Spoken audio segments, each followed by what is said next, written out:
Howdy and welcome. Kairos Vector. Awesome. Thank you for playing Eastshade. Hope you liked it. Okay. Got some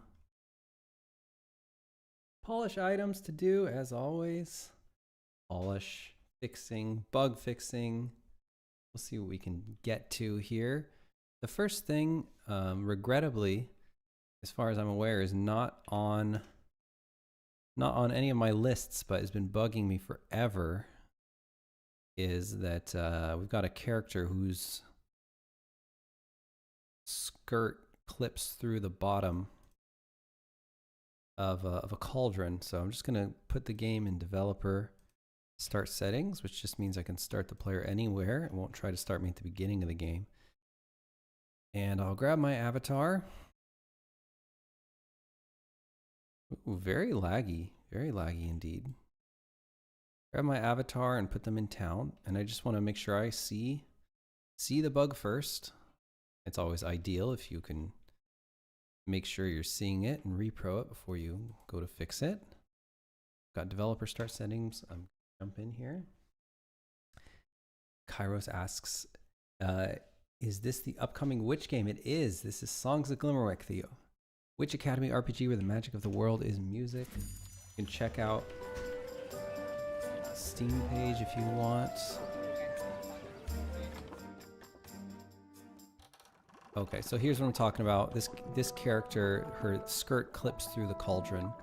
So I think that probably a really simple way to fix this would be to just reduce the Z offset in her spine rig.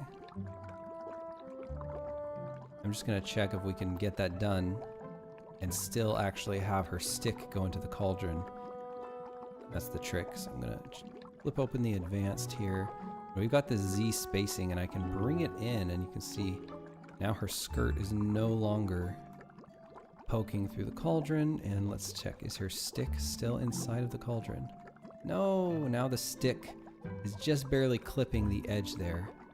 Let's see if I can find something in between where the stick doesn't clip the edge and the skirt doesn't pierce. Okay, I think that's good. Just how much I can do before the skirt pierces. Looks like 0.071, sweet spot. I wish that was on my list. I wish I got to cross it off, but it is not.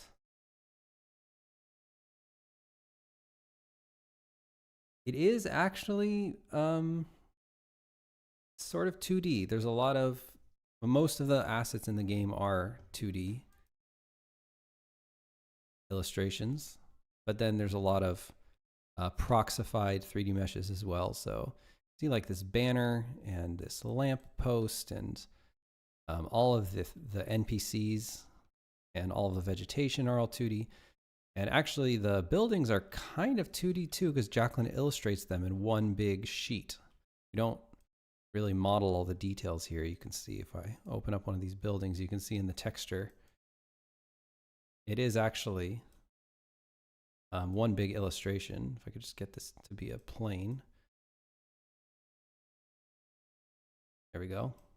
So she just draws it like that, and then it's projected onto a low poly 3D mesh. So it's kind of a weird in-between for sure. I'm gonna go to Hyla's NPC here in the world and just check her 3/4 and change it to 0.071. Okay, and there's nowhere for those changes to go other than main, so I'm just going to save the main scene. We're going to effectively specialize that prefab, and then I'm going to go and check if we made sure to fix it here. Just because it's fast and easy to check, I might as well. Are clipping bugs among the most occurring ones? What bugs are most common? I wouldn't say clipping bugs are. I would say probably collision bugs are the most common kinds of bugs you get. Okay, so this is good. The stick is not piercing through the rim, and her skirt is not either. I also noticed that the fire underneath the cauldron here, it's kind of just coming out of nothing. So I would love to put a little plate at the bottom, which we have the art for now.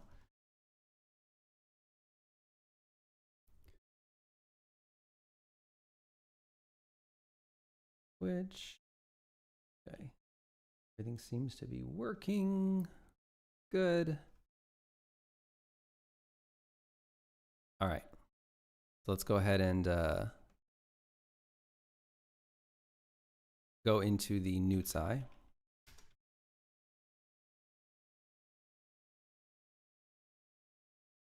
Newt's Eye interior. Actually, you know what I should do is I should make sure I get the right thing. I'm going to go into the potion mini game.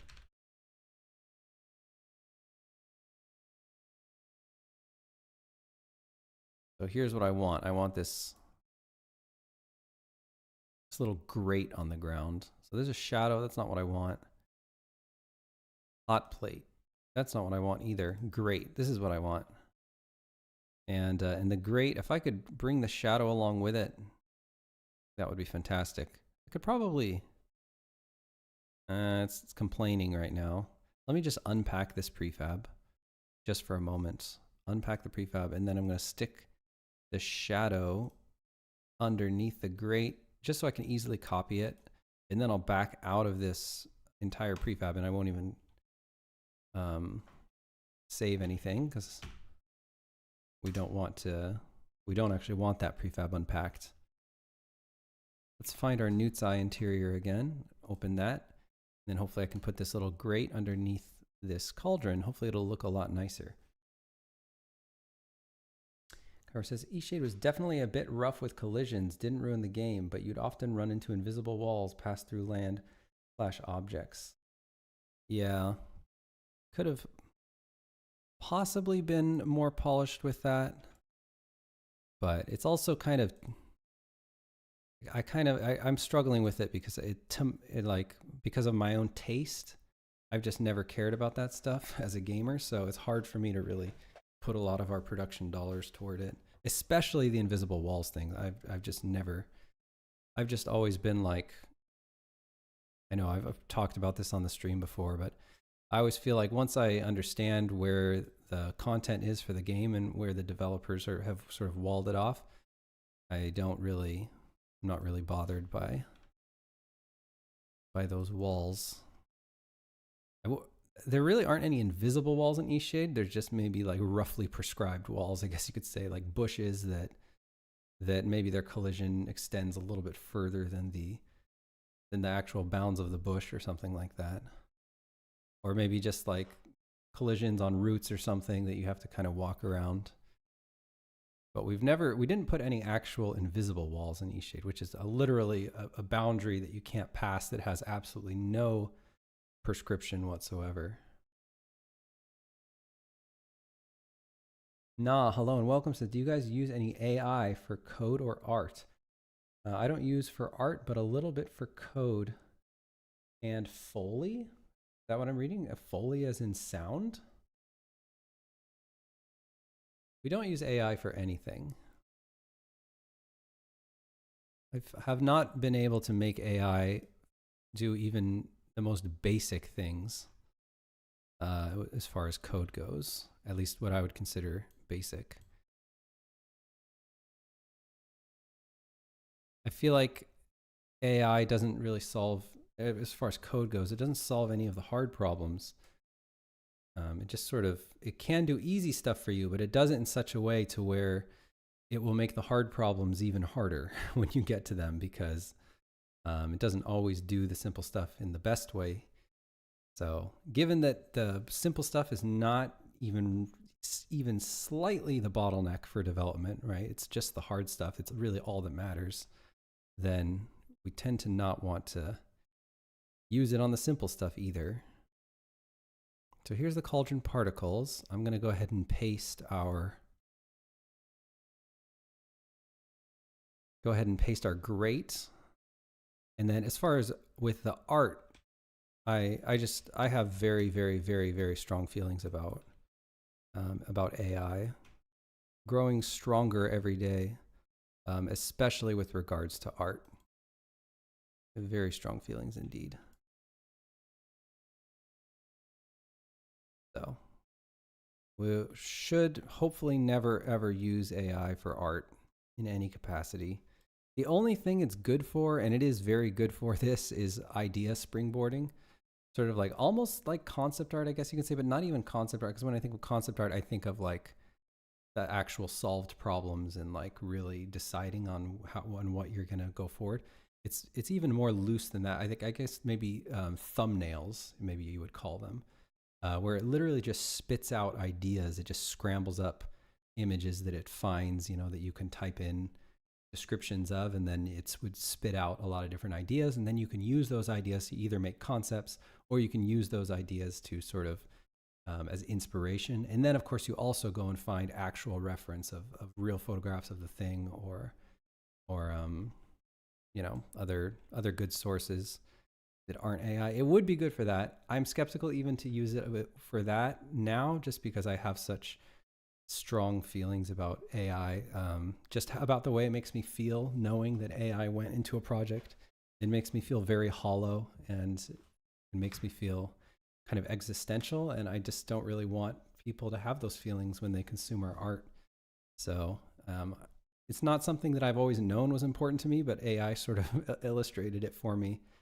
Like AI kind of made me realize that the expression from the artist is actually an important part of what I like about art, and sort of stripping that away creates really bad feelings, I guess. So yeah, that's why we don't use it for art. Pyro says, is it a core philosophy of the studio to make games without combat, or was it just a single project thing? It has become our core philosophy. For Eastshade, when I started Eastshade, I just wanted to make a game. Which I don't know if the fire goes under the grate. Well, I guess I'll leave it on top. Go ahead and check this out and save it. Yeah, when I set out to make Eastshade, it was definitely, I was only thinking about the game, and I just knew that I wanted to make a place that you go and that you're a tourist.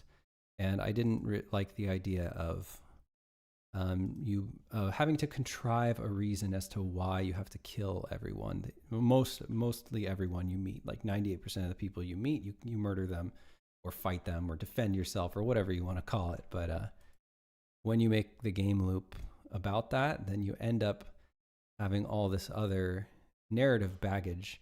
And if you're trying to make like a realistic feeling place, I guess, or like a believable place, even if it's a fantasy world, then it sort of becomes a hard thing to prescribe. So that looks okay. I would like to get the fire under the grate, I think. Maybe we should go to our other potion brewing minigame and see how we're actually accomplishing that. But after making Eastshade, it just became the thing. Like I never want to work on a game with combat ever again. I just think that there's too much other stuff to explore with game design, and I think it's my calling in life to make these games. You know, just sort of explore game design outside of that. Just because there's so many people already exploring combat games to death, it just makes me feel like, what am I doing? Like, what am I here for if I'm just doing that same thing? Okay. For me, that's very personal. I'm not projecting that feeling onto anyone else making combat games. Obviously, I love my fair share of combat minigame, or combat mini. I said mini games because I was typing mini games into the search bar. Combat games in general, I enjoy them, and I you know, have tremendous admiration and respect for many other developers who may be working on combat games. Nah says, any characters based on real people, like Mr. McKay from South Park was based on one of the teachers from one. of the creators of South Park. Interesting. I don't think we have any characters that are explicitly based on a real person. Definitely inspired by people. You know, character traits that are, you know, things that we've encountered, but I don't think it's like a 1-1 inspiration. Let's see. Hot plate ground. I just want to see where the particles are coming from. Oh, here we go. So it looks like, here we go. Okay, hot plate ground. So that one goes right under the grate. I'm going to grab that and I'm going to put it into our Newt's eye. Check the heat in the house. I'm so hot. Let's see here. Checking my phone app for the heat. Obviously, that's so much easier than running downstairs 5 feet. Okay, yeah, it's set pretty high. Down. Okay, so I've got that hot plate. It's IT prefab. Here we go. And I'm going to paste. Go ahead and paste the hot plate underneath. Go. Okay, and I'll go ahead and zero it out. There we go. And I'll see about getting it right underneath the plate. Actually, I'll play the particle. Okay, so looks like it could just come up a little bit, or maybe get a little bit bigger. Yeah, just come up a tiny bit. Okay, how's that? Yeah, maybe I can move it forward a little bit. Something like that. It's already stretched out a little. Wildfire. Yeah, that seems pretty cool. Yeah, hopefully that'll look good. We'll take a look. Go ahead and save that prefab. Kyra says, I like good combat / gameplay, but the lack of it is what made me curious about Eastshade. I have grown fond of good walking sims. They allow for stories that wouldn't fit in an action game. I like walking sims. I like that they exist. And I like that there's somewhat of a market for them, although a fairly small market. Definitely not a good performing tag on Steam. And I personally am not drawn to walking sims. When I think of walking sims, I think of a pure adventure game. A walking sim is the subgenre of adventure game, right? Like point and click adventure, where you know you're finding items and you're solving puzzles essentially. Eastshade is not a walking sim, and like according to what I think the genre is, I don't think Eastshade qualifies as one, because Eastshade has it has a lot of ways to modify the game state, and it has very orthogonal quests, and it has you know, it has a game loop. It has a clear game loop that is beyond just adventure game, you know, item in, item out, sort of like, oh, get the right item, solve the puzzle sort of thing, which is what an adventure game is, which is sort of the, I guess, the heritage of the walking sim. Because Eastshade has the painting system, and then some other systems as well. It has crafting, it has the topic system. I think Eastshade is not a walking sim. It also has a highly mutable game state, right? Like a walking sim is a game where the only, you know, one of the only changes you can make to game state is player position. That's what I think of in like a pure walking sim, or maybe just some simple flags like did I flip this switch or not? But it doesn't have like NPC schedules and full inventory and things like that, or crafting system or vehicles you can ride and stuff. So that's why I think that Eastshade's not a walking sim. And I think some people who don't like walking sims would like Eastshade. Na says, I got into Eastshade because it reminded me of Oblivion / Morrowind. It was free on Game Pass. Any plans on Game Pass co-op? I mean, if Microsoft, basically the way Game Pass works is Microsoft usually reaches out to you and offers you a big fat lump of money, and then you sign for a certain amount of months. And our subscription ended, and they didn't ask us to re-sign, so I figured that was that. But yeah, if they reached out to us again and offered us a similar sized chunk of money, then we would definitely do that in a heartbeat. Okay, let me go into the Nutsai.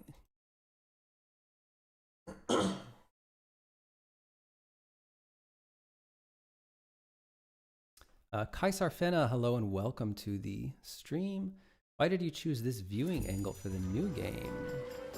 This, like, as opposed to first person, as opposed to eShade, or just in general? Why did we choose this one?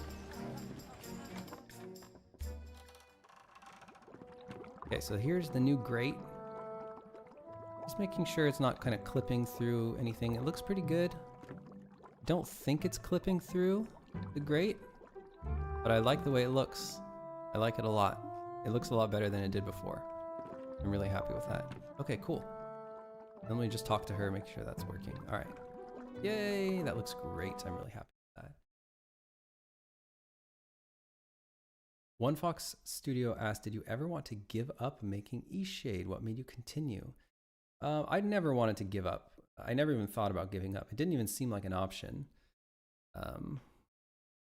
Yeah, it wasn't even a consideration. I can't even really explain it. It's just like, when I quit my job, I spent all my money, like all my money and more. Like when I say and more, is like I took money from other people to finish the game. My now wife, Jacqueline, who was my girlfriend at the time, she quit her job to work on eShade with me full time as well. So we had 2 quit jobs, all of our money. We spent both of our money, mine and Jacqueline's money. And, you know, once you're like a couple of years into that, there's no quitting on that. Like, what are you doing? How could you ever quit? We also just, you know, had so much momentum. We never were spinning our wheels. We never lost really inspiration. We just, every month the game was getting more and more done, and we were putting more and more into it, and it was getting better and better and better. So we just knew that if we just kept pulling in the same direction, there's just, with enough time and pressure, it was basically impossible that the game wouldn't get done. And yeah, we were just so jazzed about it that giving up never crossed our mind. Hi, sir. Fena says, in general, okay, with the perspective in general, I don't know. I mean, the pure top-down game, is a really kind of ugly perspective, like this, like literally straight top-down. It's just kind of hard. You know, you don't get a lot of form or depth in it. Side scrollers, I hate side scrollers. I mean, again, completely opinion related. I'm not saying there's anything objectively wrong with side scrollers. I think it's beautiful that so many people like them and so many people make them. Variety is the spice of life. I'm just saying specifically to my taste, side scrollers, I basically am never interested in buying a side scroller. I don't like that perspective in terms of like exploration, the way I see the world. Artistically, I guess it doesn't speak to me. And the first person perspective, of course, is kind of a strange perspective for an illustrated game. So I guess, I don't know, we didn't put a lot of thought into it. Like we didn't try out a bunch of different perspectives. This was just sort of the natural one that when Jacqueline first started making concepts for the game was just like, we never even thought. I guess, okay, we did choose the angle. Like we knew it was going to be like sort of 3/4 down, but we didn't know exactly how slanted. We ended up on 30 degrees because we just kind of liked that 30 degrees was like definitely high enough to be looking down on things, but also side on enough to where you could draw things mostly from the side angle. Like mostly the characters were, you know, kind of drawn from the side angle, and the foliage and stuff is mostly drawn from side angle. So you can kind of get away with side angle things, but it's also top down enough to feel like, you know, you can really feel the depth and the bird's eye view and everything. Hello, welcome to Game She Plays. Trouble. Let me go on to the Twitch side. See if I can actually understand what that. Oh, Hype Wave. All right, rock on. Thank you. Kieser says, one day I got tired of all The existing games and Eastshade turned out to be exactly the dream game I was looking for. All right. Well, that is amazing to hear. I was looking, I rested in it and got everything I wanted and found out that you were making a new game about witches, and I adore witches. Okay. A little upset by the choice of this viewing angle because I also loved Eastshade in its first person view. Gotcha. Hey, I mean, everyone has their cup, so I totally understand it. You know, I've followed artists who, you know, they sort of completely change their, I'm thinking of like a band or something, they completely change their sound and it's not to my taste and it's a bummer. It's a massive bummer. But, you know, I also know that that's what they wanted to do as artists, so it's just kind of sad. It's sad to be a fan in that position, so sorry about that.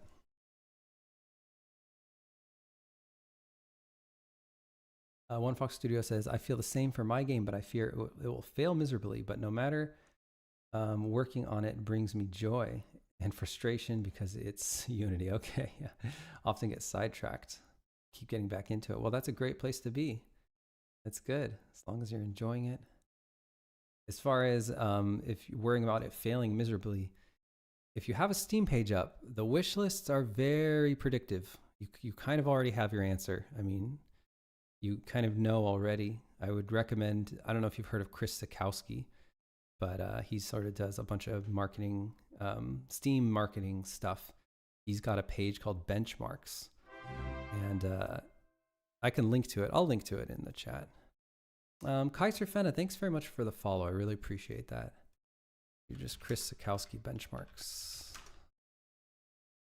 I don't know if it's a Steam game you're working on. I'll link to the benchmarks for One Fox Studio if you want to check out that. It'll basically tell you if your game's going to sell well or not. Once you have your Steam page up, the wish lists are pretty predictive. Is sometimes you get a game that has a really low sort of wish list rate and then it kind of blows up later. Those are so rare. They're so rare. Typically, wish lists are pretty dang predictive of your success. So you can sort of take all the guesswork out of it. You can know right now if it's going to sell or not, and then you can plan accordingly. Game She Plays says, I keep flip-flopping for art style on my game, which is a nuisance because everything is set in stone. I could be done by now. Hey, ain't that just the way? It's so hard sometimes. Right, okay, I'm going to go into the Newt's Eye and check out this new grate we've added. And then I'm going to look for cards that have been written that ask of those tasks so I can check them off. I don't know if I'll find any. Ira says, anyone in the team looking into models, dioramas? The cozy feeling evokes that sometimes. Don't use a lot of models or dioramas for reference, I don't think. Oh no, we already looked at this. We're done. We're done with this. I'm going to call this done. Let me head over to the Trello, and we're just going to type in great. So there's no greats. I'm going to type in under. There's no under. I will check out this and look for Hyla. Hyla's name tag cut off in the Zinnia intro. Move camera up. The node is not long at all. Okay, so I need to check out that VC. Great under Hyla's cauldron. Heck yes. Heck yes. So that's done. And let me look for any other Hyla's name tag. So we can check out the Hyla's name tag right now. I'll just try to find what virtual camera is being used for the Zinnia scene. Actually, I don't know how to trigger that. I guess I should just start the game in default start settings and then teleport myself into the town. Maybe that would be the easiest way.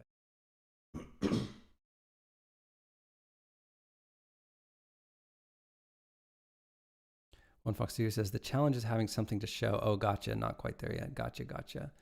Now it says, any games you look up to, like Tim Schafer or, oh, any game devs, or the guy who made Stanley Parable. I like, what's his name? The guy who made Davey, I think. Davey W. something last name starts with. I like I like the stuff he puts out, Davey. Like I mean, I've played Stanley Parable. I've also played the demo for Wanderstop, I think. And yeah, I respect Davey as an artist for sure, and I like some of his blog posts as well. Were interesting reads. Tim Schafer's so fun. I love watching, you know, the Double Fine stuff. Wouldn't say necessarily I have any like any ones I would call like role models. At least not that I can think of. Yeah. I don't really have any like idols, I guess, in that sense. But I like both those gentlemen.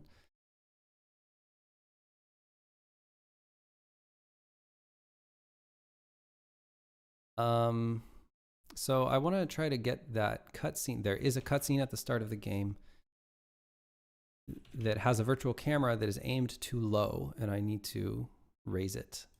So in order to get that cutscene to happen, I'm just going to start the game from default start settings. I'm going to find a warp spot in the town. I know that there's somewhere here to warp to. Town fast travel or something. Come on now. Like town fast travel. Your fast travel locations, bristle cones, whisk fast travel. That's what I'm looking for. Yes. We'll grab that. And then I'll just warp to that. I'll start the game from the top and then warp to that. Hopefully I can view the cutscene. What about you, Nah? Do you have any favorites? Any favorite game devs? Celebrity game devs?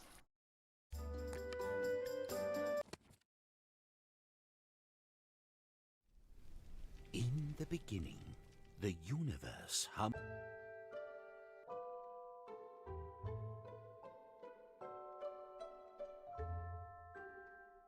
Okay, I'll just wait to get off the ship.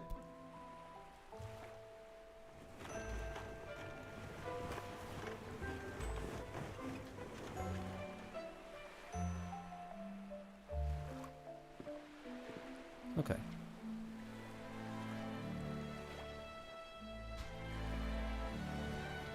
Here we go.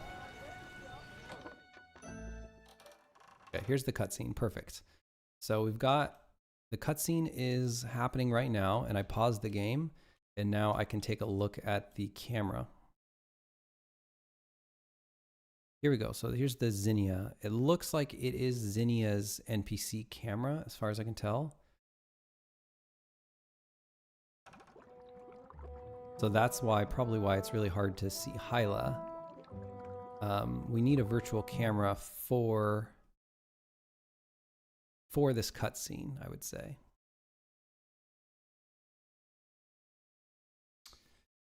Kaiser says, I love and admire Alec Halauka, who worked on Night in the Woods.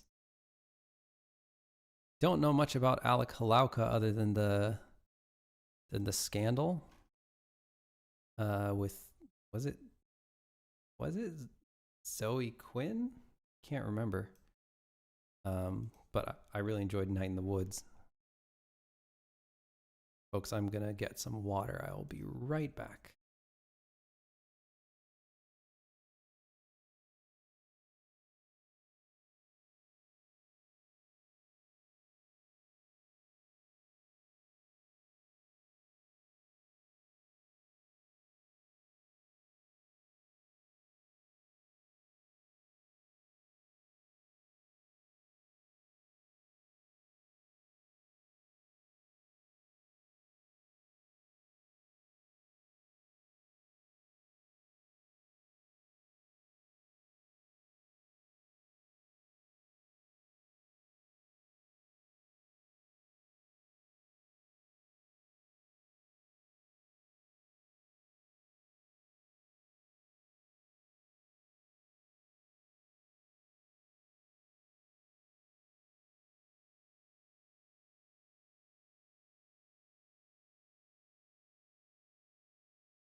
Okay, my favorite game dev at the moment is Davey, but it changes. It used to be Todd Howard when I was younger. Todd Howard's really fun. He's so fun. Of course, my favorite game of all time is Oblivion, so it's easier to like Todd Howard. But I also know that Todd Howard is a very, very, very small part of Elder Scrolls, and I'm not even sure that Todd Howard is the part that I love about Elder Scrolls. I mean, I definitely liked the change from Daggerfall to Morrowind. I liked the more hand-authored approach, which I imagine Todd Howard had something to do with. But I also know he's a huge fan of action games, so yeah, I don't know. I don't know how much he has to do with Elder Scrolls. It's really hard to know with game developers, right? It's hard to know, like, it's not the same as loving like a painter or a musician or something, because the creative directors are such a small part of the project and what the project ends up being, I guess.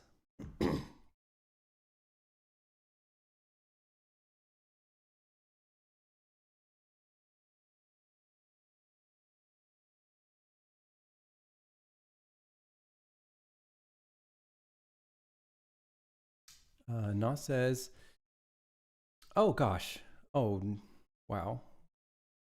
Well, that is really a nice thing to say. It's very, what's the word? Surreal, I guess.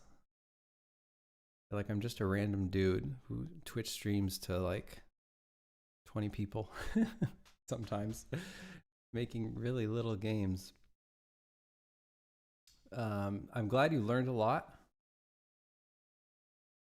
on YouTube and on YouTube on eShade. Oh yeah, many people have said that they learned a lot about texture unwrapping specifically, which I'm really happy to hear, because I feel like UV unwrapping is like an epidemic in the world. The lack of knowledge on environment art is so so concerning.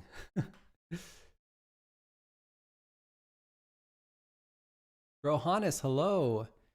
Appreciate both eShade and Songs of Glimmerwick and how they celebrate environment design. As a player, I'm always peering into the game world through a window. I think this different art style for SOG works well in this perspective. Appreciate your opinion, Rohannes. Yeah, it's definitely different. It's definitely different. It really opens up a lot of doors for us, and it closes some as well. I've kind of enjoyed not being able to rotate the camera. You only have to author things from one angle, and you can make them look really, really, really good from that angle. I also really enjoy being able to design the game world from one particular angle. It changes the way you can design things. It really helps with navigability and players getting lost and stuff. So it definitely has benefits and drawbacks as well. So what was I doing? Right, I need to add a new virtual camera in the Newt's Eye for the Zinnia cutscene. So here is the Zinnia cutscene, and really I can just make a new virtual camera. I can maybe start with the virtual camera that is already being used. So here's a camera magnet. I'm just gonna copy the camera, and we'll just call it Zinnia virtual camera. And I think I can put a game object finder on here, and then I can just do deactivate on start. I'll call it Zinnia VC. I'll give it a really high priority, like 50. And now I should be able to, so I'll go ahead and save that. And I'm gonna have a lot easier time adjusting the camera if I just turn on the Newt's Eye interior. In the main game world, I should be able to check out the Newt's Eye now. Here's the Newt's Eye interior, and I'll crack that open. Zinnia VC, and now I'll bring a game view off to the side here stick it on the bottom. And then I should be able to move this camera into a more reasonable location. Whoops. I definitely want to center the camera sort of on the action here, but not right on Zinnia. So I want a slightly wider field of view. Oh, those things hanging at the top are going nuts. They're going to need their own material.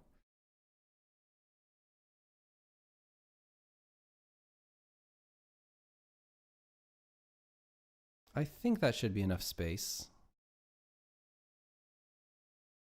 Then I'll go ahead and apply the changes and then turn it off. Rohanna says, in Eshade, I reveled in getting a little lost from time to time. Songs of Glimmerwick, I imagine I'd rather be able to navigate efficiently while still taking in the scenery. Yeah, hopefully players basically never get lost in Glimmerwick. Although we have had a few folks from the beta, which you are a part of, I think, Brohanes, if I'm remembering correctly. Some people have suggested that they would want some sort of GPS wayfinding to the classes. The school can get a little complicated. It does have a lot of doors.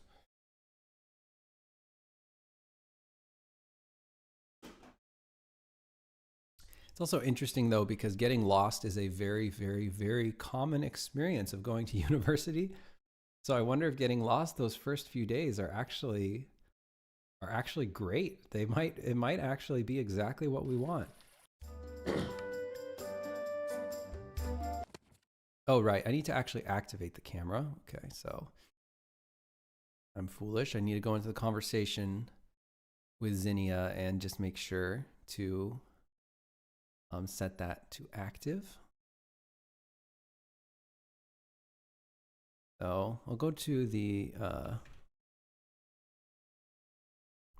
conversation metadata processor. Just make sure I'm actually typing in the command correctly.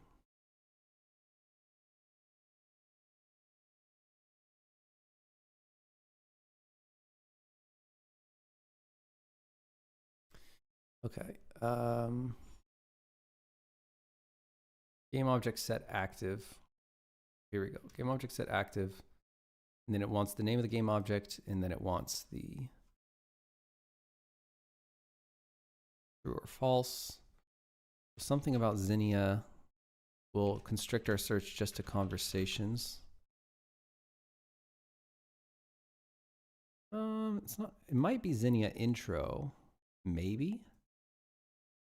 So let's check that out and open it. Yes, it is.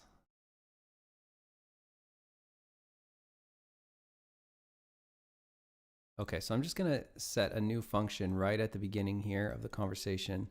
And we're just going to go game object set active. And I want to make sure to get that Zinnia VC. There it is. So we're just going to paste that in. Set active true. And then at the end of the conversation, we're just going to make sure we turn that off.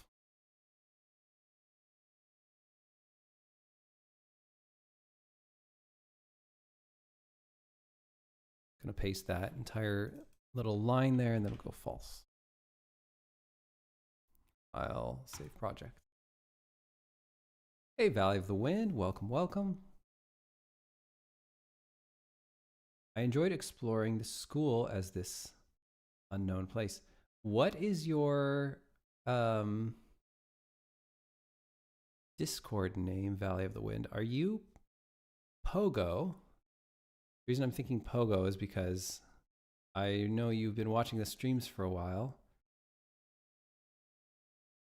And, oh, Graham. Okay, awesome, awesome. Cool. All right.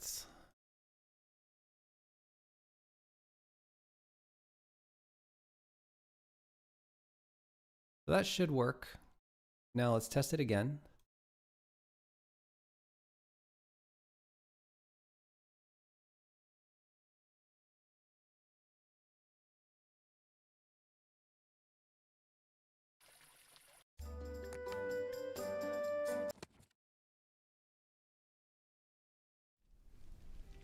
the beginning, the universe hummed.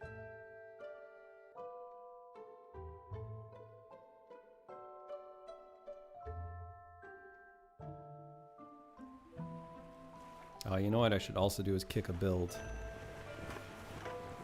For the demo beta, we have some fixes that I think aren't in the latest version. So I want to go to Whisk Fast Travel. Alright, what is it called? Whisk. Oh, Whisk Fast Travel. Yeah, I typed it in right. What's the issue? Warp. Whisk Fast Travel. There we go. Okay, I just must have done a typo. Here we go. I'm going to maximize this, and we're going to walk in here. Okay. That's... I think we have the right virtual camera. Yes, it's on. Okay, cool. That's perfect. It's just a little bit higher.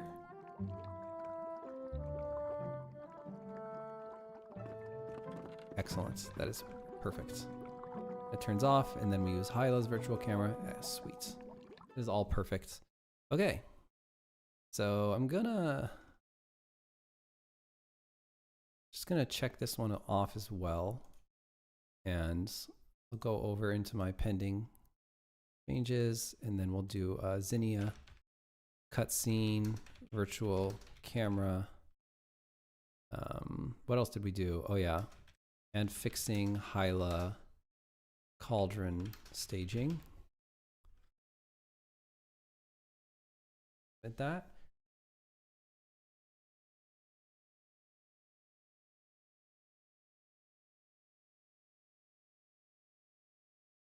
Darkion Plays, hello and welcome to the stream. I want to say I loved E-Shade. Thank you, thank you.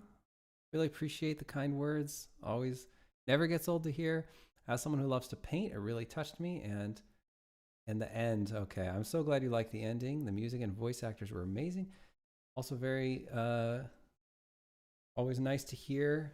I mean, we know the music is amazing. I mean, I'm a fan of the music as well. So I didn't write it, so I get to be a fan as well. And really happy to hear that you thought the voice acting was great too. I find that voice acting is judged by your weakest performance, which makes it really hard because people basically don't remember voice acting unless the performance. They tend to remember the bad performances, and then they sort of project that feeling across the entire game. All right, rock on. Thank you for the support. Much appreciated. Okay, so I wanted to kick a build. I'm going to go into project settings. And I'm going to check out the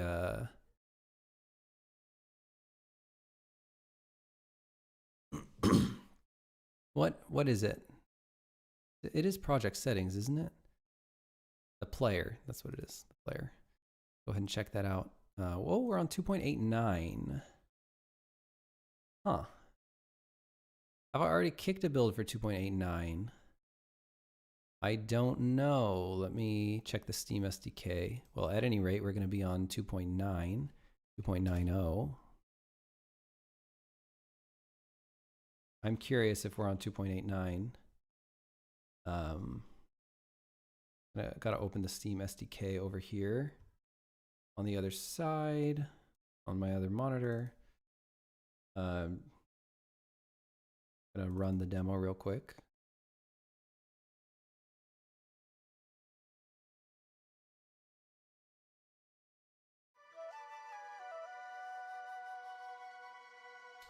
Arkin says, if I can be honest, I played the game cracked.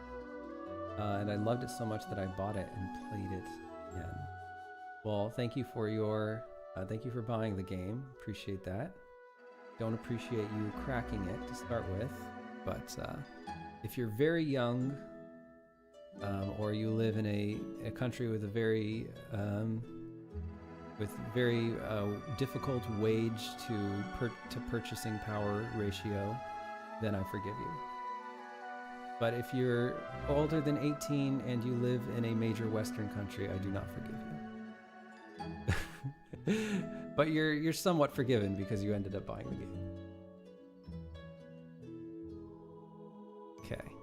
2.89. So we are on 2.89. I'm going to exit out of the game now. So I guess I did push a build since, which is good. Darkion Plays, thank you for the follow, even though I lectured you there. I'm sorry for that. Na says, any favorite quote or scene from Lord of the Rings? I like the one where Gandalf says, the only thing we have to do at rough times is decide to do with the time given to us. Yes. I'm always quoting Lord of the Rings. Also, The Hobbit. I like when Gandalf says, the world is ahead. Home is now behind us. Like that. But in my house, we're always saying things from Lord of the Rings, like, looks like beats back on the menu, boys. Things like that. Played, then bought, leaving Lindau and Eastshade, and replayed. All right, thank you guys.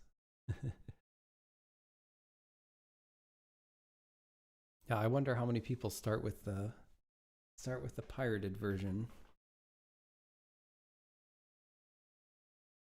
We didn't put any DRM or anything in the game, so we just kind of knew that people would pirate it. It was very annoying because the pirated version, since it wasn't, Eastshade was not the biggest release in the world. The pirated version of the game was always quite a bit behind the Steam version of the game.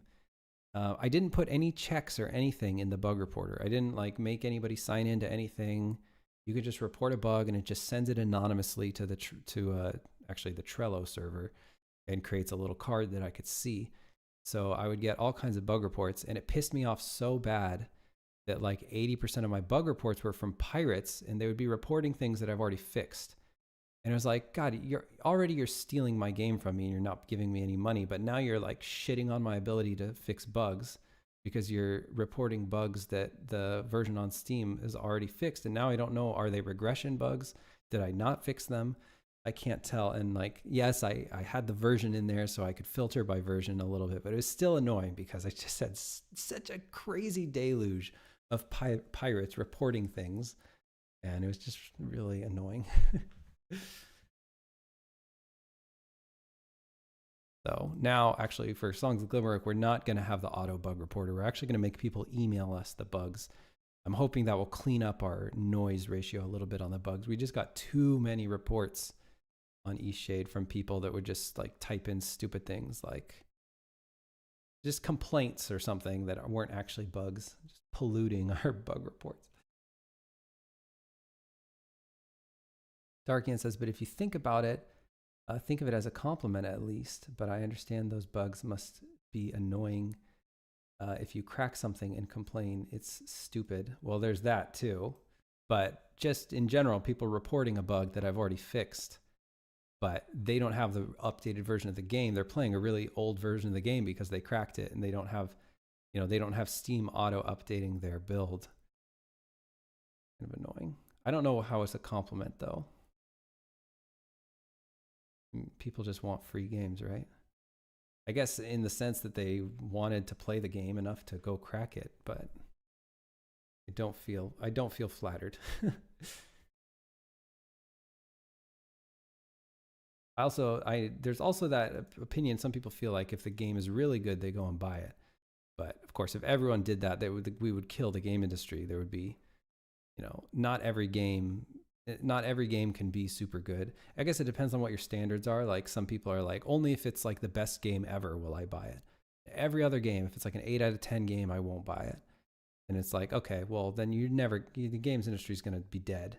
Fortunately, there are enough people who buy games that, we don't kill off the game industry, but you can't just say that only the best games ever made make money and that other 90% of games are just, not going to make any revenue. You're not going to get the good games without the decent games, and you're not going to get the decent games without the bad games. So everyone Everyone needs to make money. Game She Play says, I want to put Spyro 3 style chaos into my game for pirates. I don't actually know what that is.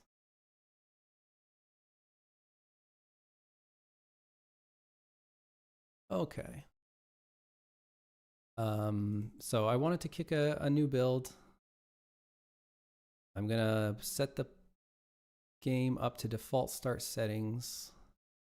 I'm gonna place the player at the start of the game.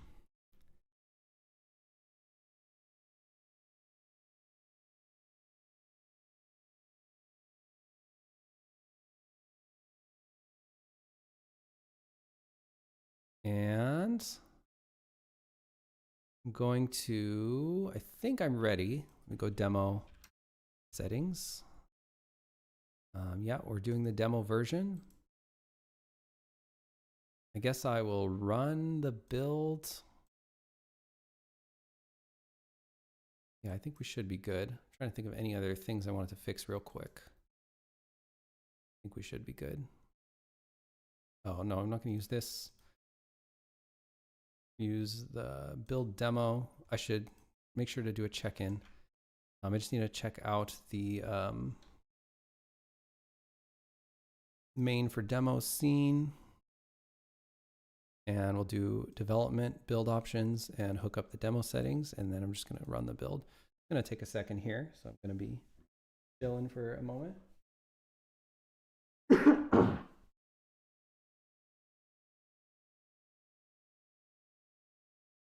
The PAL version gets increasingly unplayable in the best way. People do it as a challenge run. Interesting. Interesting. Something about the frame rate. Huh. Well, I'm very thirsty. I'll grab some water.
Okay, just checking 2.90.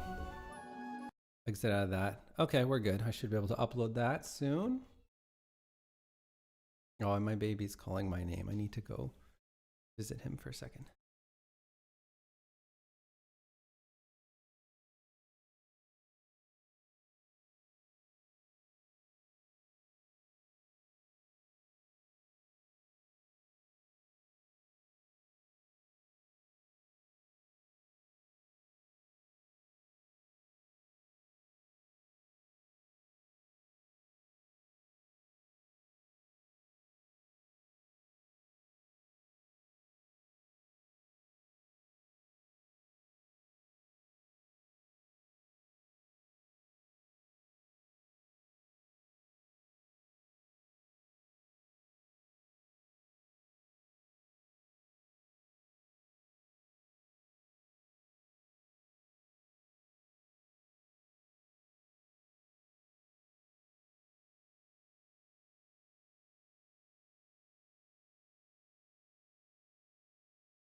Okay, sorry.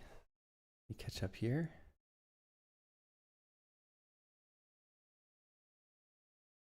Oh, wow, that sounds really hard. Yeah, sorry about that, folks. I walked across the landing and my 2-year-old saw me, and sometimes he sees me and he gets upset when I leave so quickly. Like, Dada, Dada, what is he, Dada? You gotta go see him. Can't just leave him hanging like that. Okay, so I'm gonna reopen GameCore. And then pop main. Sort of reassemble our working scene. I hope so. That would be cool. I'm not gonna. I'll try not to get my hopes up too high for it. Do you have any children, Valley of the Wind? Just imagine he'll be maybe into whatever the kids are playing. He might think mom and dad's games are kind of lame, which we'll try not to take it too personally.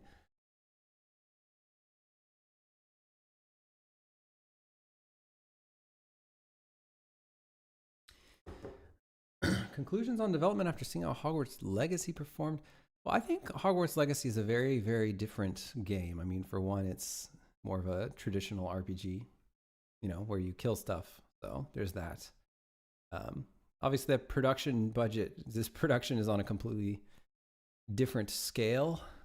And then, you know, yeah, I mean, it was a great game. So I think it's hard to really know if it would impact Glimmerwick at all. I don't know. Would it reduce its sales because people feel like they already have sort of a big wizarding RPG?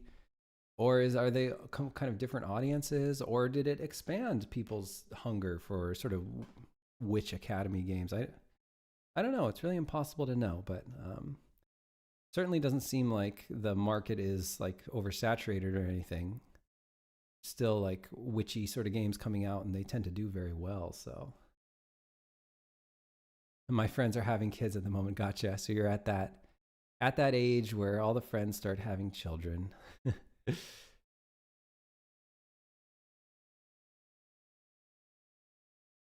Darkion says, I know pirating could be sad, but hey, I will feel like now a lot of people know about your studio and will buy your next game without question. Really appreciate that, Darkion. That's very, very kind of you, and glad to have your support. And I'm glad you found our games, regardless. I've pirated games before too. When I was young, when I was like 16, you know, I didn't have any money. I didn't have really any way of even getting to the store, so I've pirated a few games. But I don't pirate games anymore, obviously. Nah says mechanic wise, gameplay wise, cool new spells. Oh, are you asking like did we get any ideas from Hogwarts Legacy? Let me go back to your original. Any conclusions on development? Oh, like yeah, maybe that's what you're asking. Like if we got anything from Hogwarts? Oh, okay. I don't think so. No, it's it's pretty different. Yeah, and we were already like 4 years into development when we even saw Hogwarts Legacy. So okay, so I've kicked the build. I've reassembled my scene. Let's go to okay, map menu. Top tab buttons are clipping off. The map menu is sort of in flux. I don't know how much time to put into that. Maybe I should just... I don't even know if I even want to put that on my list. Okay, talking to Zinnia before she leaves does a weird camera jolt. I don't think we have footage for that. I would have had the opportunity to test that. Does a weird camera jolt. I wonder why. I'm not going to worry about that. Should you be able to construct garden things like a lamp in town? Can't remember if we already addressed this. 36 weird things going on with placement. This stuff just doesn't make sense to make an item for, because we're going to sort of have an overhaul of the way that constructions are placed. Tailor shop is a little too dark, light cookies too bright. We should be able to sort of fix that.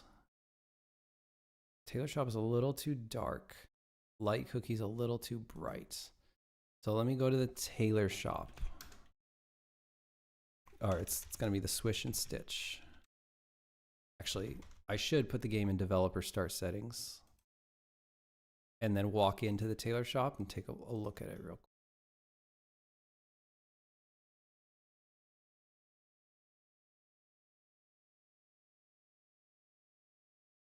This is the last thing I'll do before I move on to bug prioritization. I just wanted to go through my list and put the highest priority things at the top, the things that we should fix right now, so that when people play the full game, we've got the demo being tested, but there are some things that we should prioritize for the full game. So this one is kind of in the weeds. It's not super important, but I've just been going linearly down the list. So Valley of the Wind says, are these all the beta tests lists? Beta playtest lists? No, this is actually an even older list. This is a list that Jacqueline and I made as we watched her brother play through the demo portion. So as we were watching him play, we were writing things down that we saw. And I'm just trying to get through that. Got a pretty big backlog. Okay, so here I decided that the tailor shop was too, swish and stitch is too dark. I'm just gonna try to find the light for it. And I think I already reduced the brightness of the light cookie. Pretty sure I did. I mean, the lighting looks good now. I don't know if I want to mess with it. I would say maybe overall the entire place could be a little brighter. Just trying to find the lighting.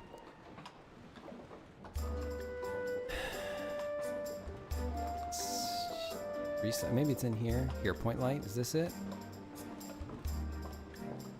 Yeah, I think that's sort of the ambient light of the whole place. So if I put that up to 2. Yeah, I think it looks nice, a little bit brighter. Just a little bit. Actually, it looks pretty cool, even when it's super bright. So maybe I want to go kind of ham on the light. I'm gonna experiment with the color of the light, the tone of the light. I kind of like it blue. But I'll just leave it at like 1.8. I think that looks nice. I'm gonna push it in nighttime to see what it looks like at night. Kaiser likes 1.5. Glad you're enjoying the stream, Darkion. Na says, Nintendo is big on playtesting. What kind of notes do you guys take while watching playtesters? We don't have a template. We just write down things we see that annoy us. Could be literally anything. It could be visual stuff, like it could be pacing stuff. It could be when we see a player confused about something, we sort of imagine something like, oh, if an NPC said that, I bet they wouldn't be confused right now. And then we write down that. So they come in all forms. It could be like just feedback improvements on the game. It could also be a literal bug we saw. And then once we write that whole list, and we end up with so many, we usually with like over 100 things we saw in just watching a few hours. Then we have to categorize all of them, and we have to put them into different people's plates. Like we have 3 people on the team, and we're each responsible for sort of different parts of the game. So we gotta find out exactly what we're doing with the particular item that we wrote down, like how we're gonna solve it, what needs to be done. and then we give that as a Trello card to the team member that needs to do it. And then usually the individual team member will prioritize their own list on what is most important. You put those things at the top of your list, and sort of things that are on the back burner, you put them on the bottom, and you get to as many as you can. And then sometimes the ones at the bottom just never get done, and that's just how it goes. That's basically our process. It's a little messy, but there's some order to it, and it seems to work. Enjoy the ambience, Valley of the Wind says. It's good to know. Makes it feel naturally lit. Yeah, hopefully we'll get some of that still. Still some of that coming in through the window lighting feel. This place does not look like nighttime at nighttime. And I think that's because the background does not update to be dark. So that should be pretty easy to fix. So I'm going to up the intensity of that ambient point light, and I'm going to add a little script on the background so that it turns to darkness during the nighttime.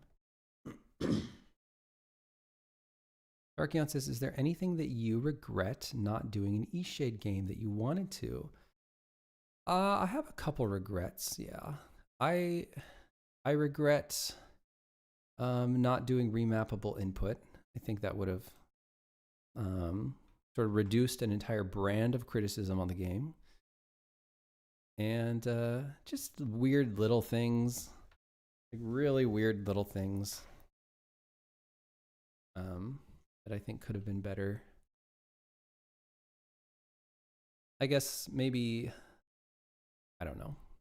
Maybe I would have liked to spend a little bit more money on E-Shade and maybe even taken another 6 months perhaps on the game. But I only feel that way knowing how much money the game would eventually make.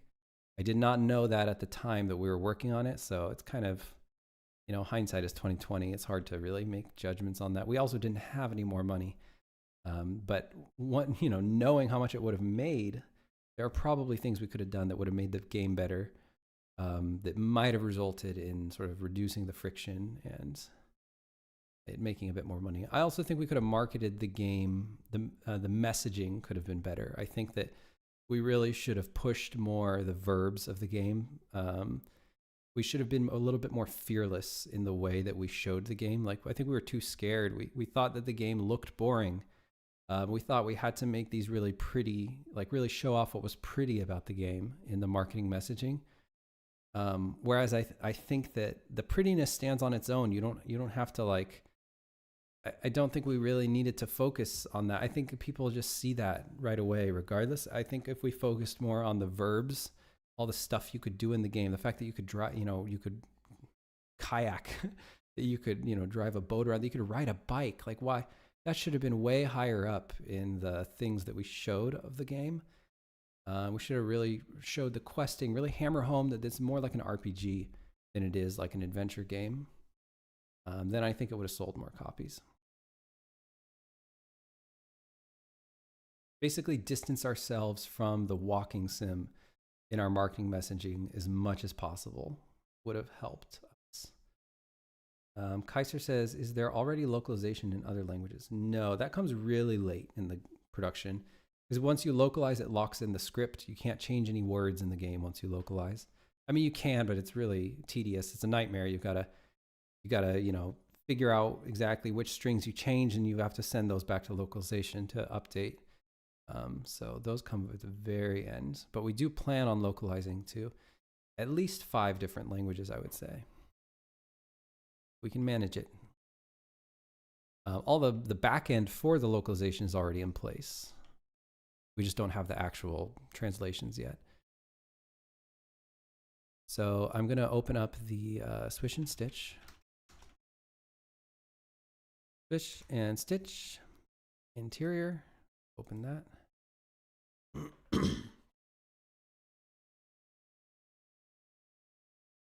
Valley of the Wind asks, how big is the current team? Myself, it's my wife, Jacqueline, and one full-time programmer, Jenny, who lives in England. And then we also have our composer, who's sort of contract, doesn't work full-time, but lately he has been, as we sort of approach the finish line here. And we also have an animator from Japan. She's also contract. She works on the game, I would say like a few days every few months, something like that. We send her some animations to do.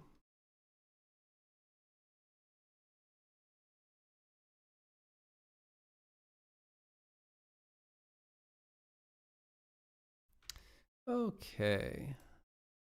So I'm going to click on that light, the point light, the ambient point light. And let's go like 1.7. And then I'm going to grab the background right here, which has no sort of night version. And I'm going to go matte material color cycle. And looking at the material, checking that it has, so it has a main color. I just want to open up the shader that it's using, which is cutout. Shader is called cutout. Open up the cutout and just make sure it actually has the property color. Perfect. That we're going to try to animate here. So here we've got material property color. Material index is 0. That's correct. And then I'm just going to change the night color to just like a really dark blue.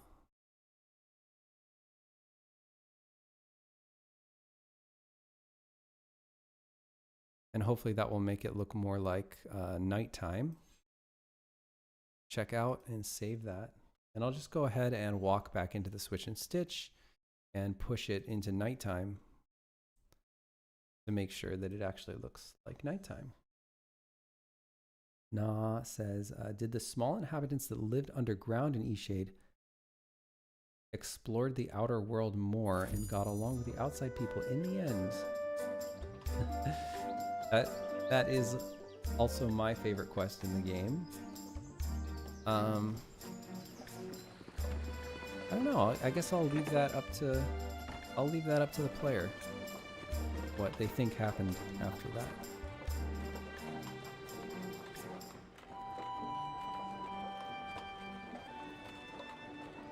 Okay, I'm pushing the game forward into nighttime, and you can see the background is changing. It kind of looks purple. I don't really know why it looks purple, but hopefully we can fix it. I'm just gonna check out the background.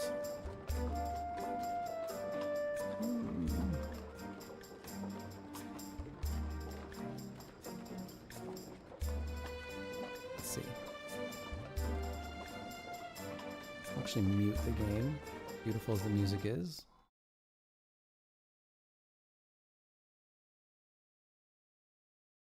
So it might just be the mixing of the colors here. Okay, yeah, so it's perfectly getting the right color. Let me see if this will update in real time. Yes. Ooh, whoops. There we go. There, that looks a bit better. Even push it more in the green direction. Saturate it a little bit more. That seems to look good. Go ahead and copy that color. That looks a lot more like nighttime. Yeah, I think that'll work. Probably be a little bit darker inside, but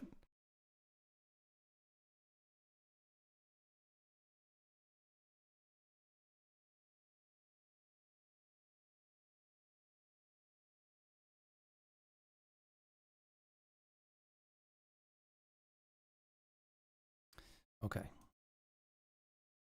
Let's go into the switch and stitch. Interior. Oops, that's not what we wanted.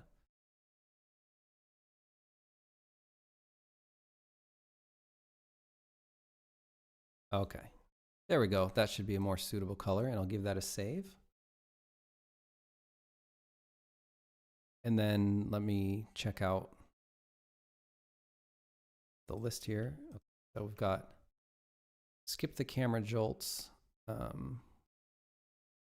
tailor shop, like cookies. So I think we fixed that.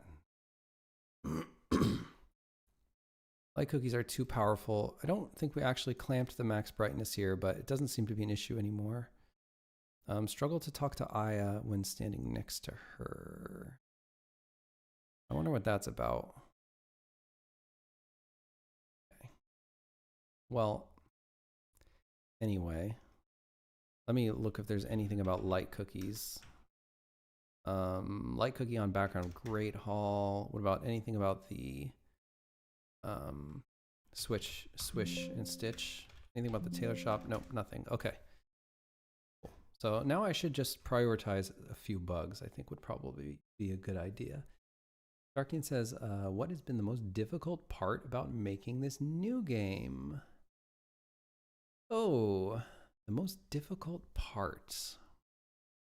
I think probably the NPCs are so dynamic, especially your peer NPCs, the ones in the school.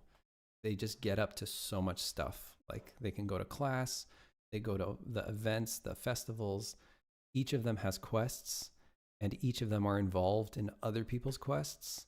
So the sort of interaction between all that stuff, like this NPC has to be here for this quest, but what if you're doing that quest at the time that this festival is going, then that NPC isn't going to be there. So how do you handle that? You have to like have a priority stack of what is the most important thing that an NPC should be doing at any given moment. And then sometimes you simply can't have that happen. So then you need to make sure that, you know, there are situations when you need to design the game in such a way that like, okay, you cannot get that quest until that festival is over because that NPC on that day is going to do that thing and it's going to mess it up. I guess just constantly handling that sort of stuff has been the most complicated part of production. Sort of the price you pay of having super dynamic NPCs that get up to all sorts of stuff.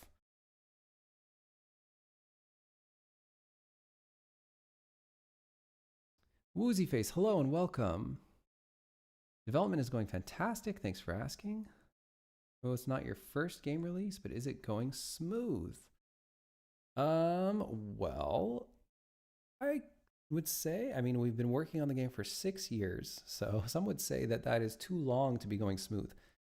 But it's a smooth 6 years. We've been making steady progress the entire time. We haven't really been spinning our wheels, and the game just keeps getting bigger and better. So I would say things are going smooth.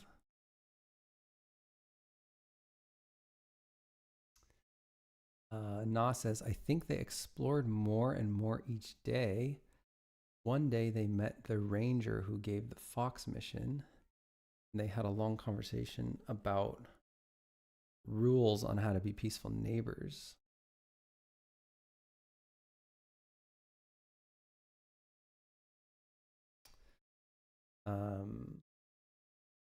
Kaiser says, who from your team prescribed NPCs in Eastshade?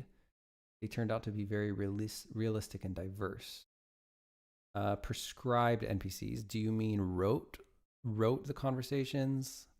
Or do you mean designed the quests? Or do you mean modeled the models? I'm not sure what prescribed means in this context. Well, I guess I could just answer that. I would say Jacqueline and I, we wrote the quests. My wife and I, we wrote the quests. For Eastshade, I think I probably wrote most of the quests. I think as far as the actual individual conversations, I think Jacqueline probably wrote about half of them.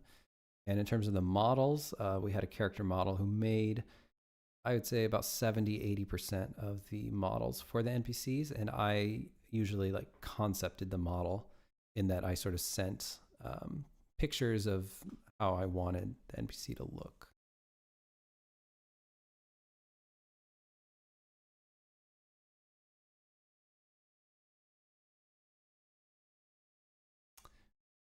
Yeah. Yeah, mostly my wife and I.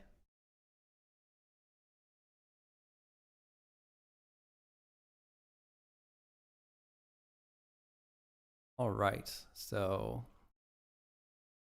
going to try to prioritize some of these bugs. Gosh, it might be kind of weird watching, or it might be kind of boring to watch.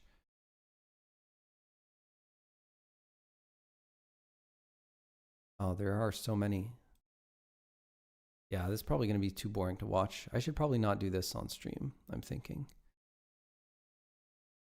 So instead, let me just try to find a bug that is high priority and do that. Marjoram issues. I'm just scrolling through my list here and I'm just looking. Silence member Gary needs all angles and full locomotion. Okay. All right, so that's off to Misaki already. So I'll just put that as done. Take a look at Nessa's post-detention states. That's been needing to be done for a long page. Mega Misaki package. Right, we just took a look at that today. Pond crops, that's really low priority. Songs that need melodies and backing tracks. Oh, right, okay. I'll take a look at that. Actually, that I'm going to put at the top. High priority.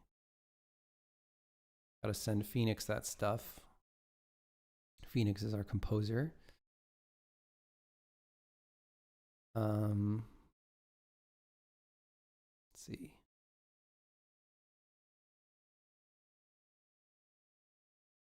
Summerfest Lyre, Eternity Chest. Okay. Ochre Forest. Oh, I just thought of a bug that I saw from playtesters, so we'll go fix that one right now. Just sort of an easy one.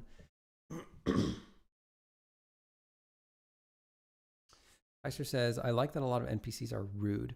That's so interesting you say that, because one of the most important things that Jacqueline and I laid out for Eastshade is we hated how rude all the NPCs were in like Elder Scrolls games. It seems like most people are really mean to you, and we hated that. We wanted a nice place, so we wanted to make everyone really nice. So only a few of the NPCs are rude. We tried to make almost every NPC really nice to you, so it's interesting that you're saying you liked that a lot of them are rude. That was like our specific mission, was to make most of them really nice. Because we feel like most other games, everyone is so mean to you for no reason. And Darkion saying the same thing. What the heck? That's so weird. So few mean NPCs. Oh, 2 was rude. I remember like the pompous patron in the Inglenook Inn in Lindau. His whole thing, I mean, he's kind of a dick. He's like basically a rich asshole.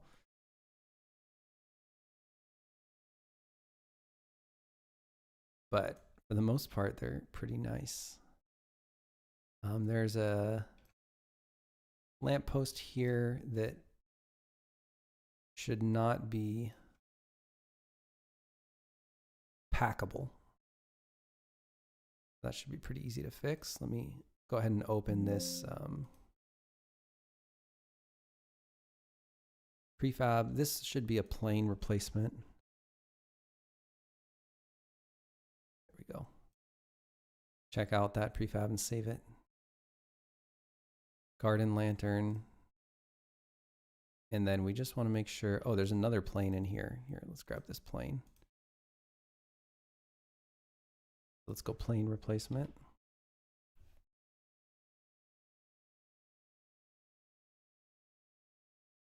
And just want to click on that and make sure we remove the item pickup, crafted pack or cancel, remove that. Interactive, it should not be interactive.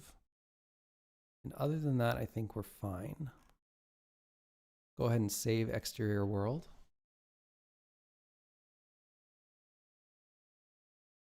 The captain of the ship said that, yeah, that's true. She was really mean, wasn't she?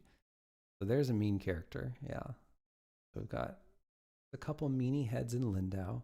Remember the innkeeper Nika is super duper duper nice. We wanted her to just be over the top nice, like your mom. I guess the guy with the pot on his head could be mean to you, depending on how that quest goes. Amin, the owl lady, lives across from the Inglenook. She's pretty nice. Yeah, I'm just kind of going through all the characters. Because we did have a couple meanie heads, huh? Maybe that's the important part. Maybe just having the variety, because I feel like in Elder Scrolls, almost everyone is mean. I would say like maybe 10-20% of characters are nice to you. That's not true, actually. Sometimes they get, once you like, if you like, some of them are just like kissing your ass, almost like the hero of Gavach sort of thing in Oblivion. But very few people are just like polite. Like they're not kissing your ass and they're not mean. They're just polite. I feel like that's a rare thing in a video game. And that's what we wanted a lot of in Eastshade. Traveler from Nava said that we had mediocre drawing skills. Yeah, that's the guy. That's the pompous patron I was talking about in the Inglenook Inn.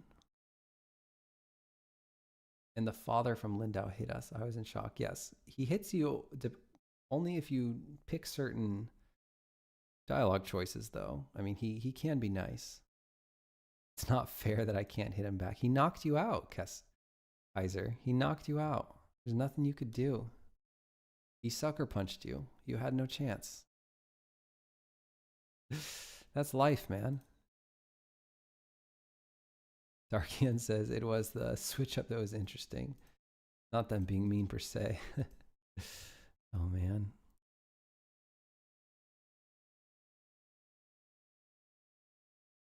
Yeah, we had one really dark quest in Eastshade that we ended up removing after we launched.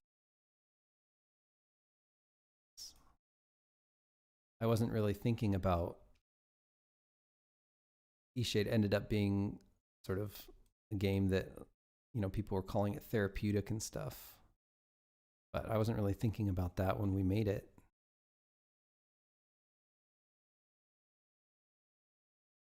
I'm just gonna make sure that these aren't covered in this shadow on the ground. All right, so fix that lamp. I'm gonna go ahead and save that scene. I'm gonna search for another bug. That was really easy. Search for another bug, search for a higher priority thing. Ivorous legs animation are broken at 702. Let me go into playtest archives.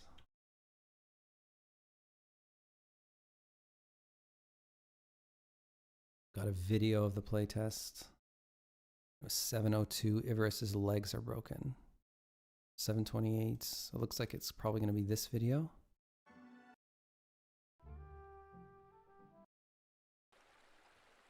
$628, 701, here we go. Ivorous' legs are broken.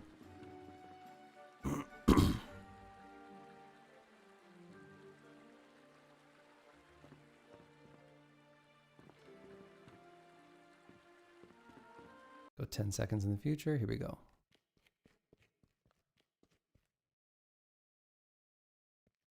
Oh yeah.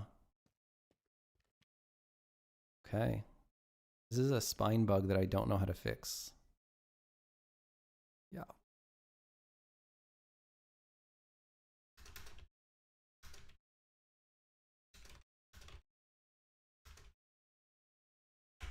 Okay. That's cool. Well, and it's really random when it happens.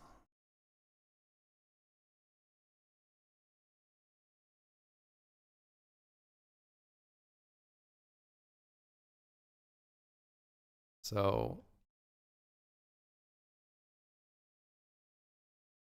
I don't know if I should put it in done. I guess I will. I'm just going to get it out of my list. My list can't be too big. I need to make sure it stays clean. Na says, loved how good the dialogues were in Eastshade. Glad you liked it. Any movie directors you learned some of that from? No, we definitely don't. I mean, obviously, we've seen movies. But neither Jacqueline and I are really big movie people. So I'm nonetheless. I mean, every Western person has watched a lot of movies. I'm sure some of that sort of seeped in a little bit, but I would say we definitely get more influence from video games than we do from movies. Because they're so different. Movie dialogue is so different than game dialogue. And the things you can do in movies are sometimes just things you can't do in games.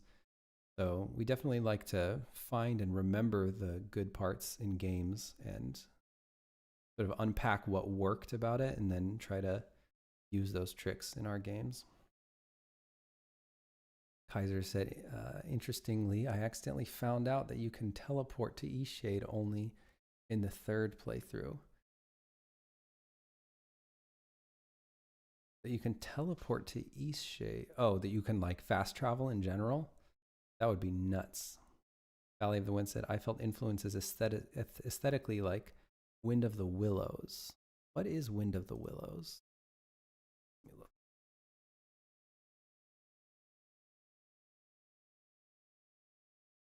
Never even heard of it. Wind of the Willows. Is it a book? Is it a movie? Wind of the Willows. Okay, it's a movie. Huh. This looks really interesting. Definitely seems like my cup of tea. I really like Frog and Toad. I like woodland fantasy critters in general. But I don't think I've ever read or heard of The Wind in the Willows. But it sounds like it's something I need to check out. Thank you for the rec. But I can't say we were influenced by it. At least if we were influenced by it, it would have been like tertiary influence, like we were influenced by something that was influenced by Wind in the Willows.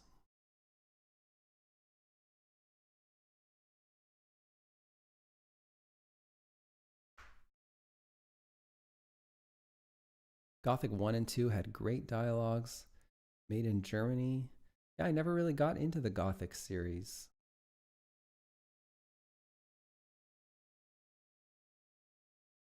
I've been walking or cycling all the time. Wow. That's unbelievable, Kaiser. That's crazy. I can't, that's like, the game is so much more work without the mountain wart tea.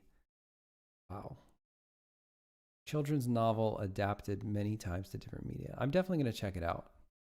This seems very interesting to me. I just really love woodland fantasy creatures. I love Winnie the Pooh as a kid. I absolutely loved Winnie the Pooh. And I loved Frog and Toad. Those are probably the first books that I really read, or at least that I felt like I read or could remember reading. And now I'm reading my son Frog and Toad all the time, and he loves it. He's quoting entire pages from it. And actually, Frog and Toad stories have a lot of layers to them that I didn't realize when I was a kid. I did not read the subtext on a lot of those stories, but they're super funny. They're hilarious. They're really funny. I can't believe how funny they are. They're not just children's books. They work on a couple different levels. Really crazy. I love it.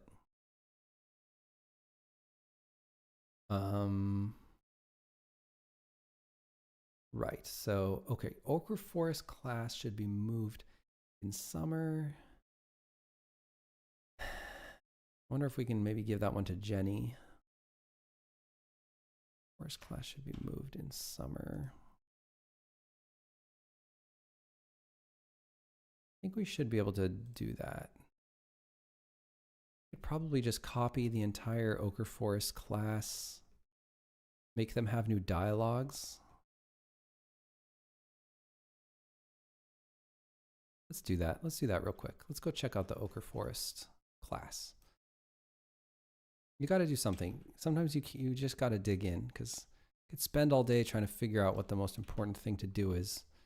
And then if I don't actually get one done, then what have I accomplished?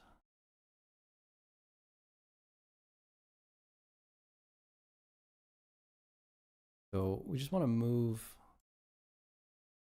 the class. And mushroom class, I'm just going to call it mushroom class spring. And when did Jacqueline say Ochre Force should be moved in summer? So what we want to do is, here's the mushroom class timer. And we've got a timed activation. The class is only available. So if I go within that, I could do mushroom class summer. I could probably put a bool activator inside of this. I hope those things would interact nicely. I don't see why they wouldn't. Timed activation, mushroom class spring. Oh, it just has one child. That's probably not going to be good. Actually, I probably don't want to do that.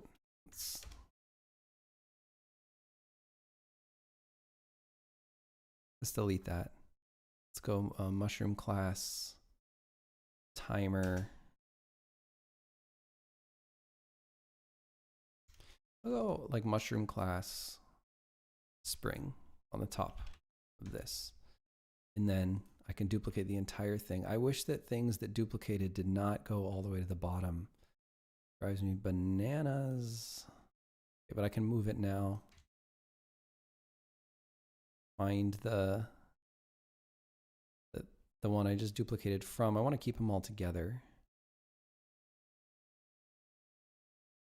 Here's the original, and let's go with summer. And then I just want to add a bool activation on here. Bool, game bool activation. And then I'm going to check out the world. It's in world state, game world state. And I'm going to check if there's some bools that we can use for the different seasons. It's going to be like something like is.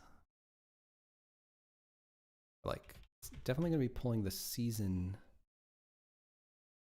Get season name. I'm sure this is going to be used at some point. Set season bools. Yeah, it literally just is, and then it's season name. We get season names. Season names. We got spring. So yeah, gonna be is spring. Should be really simple.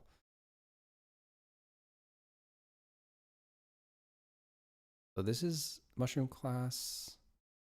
Oh, you know, this might be a conflict with the timer. Because the timer affects this object, yeah. Well, no, the timer only affects the child object, so it shouldn't be an issue. Shouldn't be an issue. Okay. The bool activation will affect itself. And the game bool, this is spring. So it's gonna be like is spring like this. And for the summer one, gotta do a bool activation. Reference itself. Game bool is summer. And then we can just sort of move this somewhere else.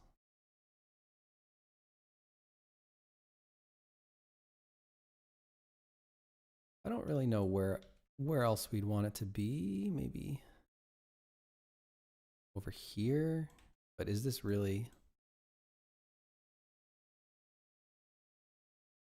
feeling like such a different predicament? I don't know. It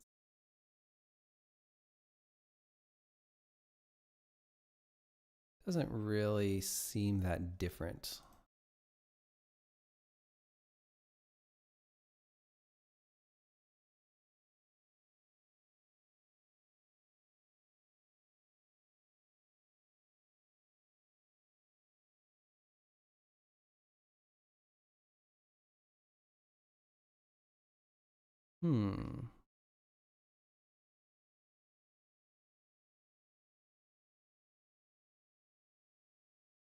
Just wondering where we should put the class.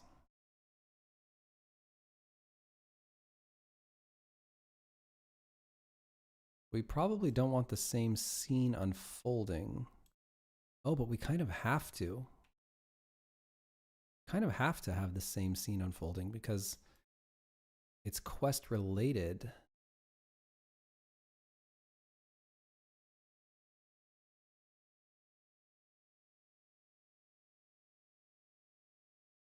Maybe not though. Let's see.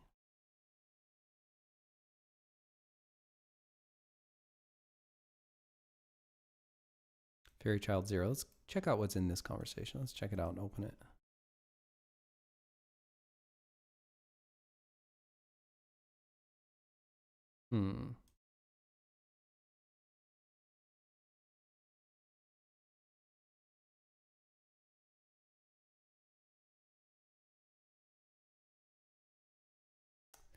Now it says you could use code-wise singletons and global do you use singletons and global variables a lot? They're kind of easy to use. Don't understand why many devs don't use them anymore.